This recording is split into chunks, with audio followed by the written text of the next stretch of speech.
The local 4 defenders have learned a deal is done to fix the Detroit Riverfront where a dock collapsed, spilling contaminated soil into the river. The company will pay a fine and put in a new seawall. But as defender Karen Drew explains, the agreement does not mean the company admits to violating any laws.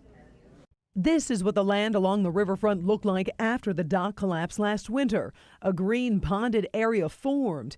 The concern? What could have spilled into the Detroit River? This fine is for $200. I see a guy in security. He's probably going to try to kick me off. The local 4 defenders have been exposing the violations from the company for months. Just today, a major break in the case. Revere Dock LLC, a company that owns the West Jefferson Avenue property, has signed an administrative consent agreement with Eagle.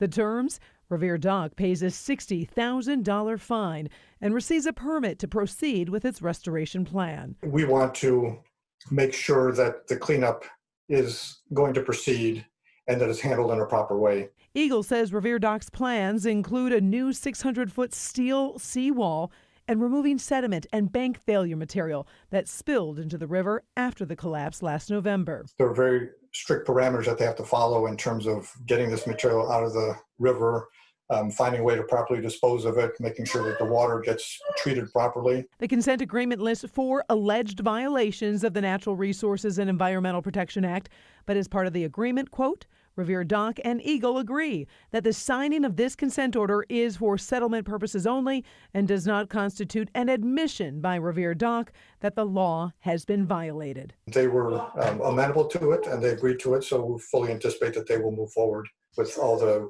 parameters for the agreement. As part of the deal, the restoration work at the site is expected to be done by next July. Of course, we'll stay on top of this and let you know what happens. I'm Karen Drew, Local 4 Defenders. Okay, Karen, and the local 4 defenders reached out to Revere Dock for comment on the agreement with Eagle, and they said, quote, we are pleased to be able to come to an agreement with the state, which allows us to now focus on building the new seawall per the state's highest standards as permitted last week. Work will begin on the new seawall as soon as feasible.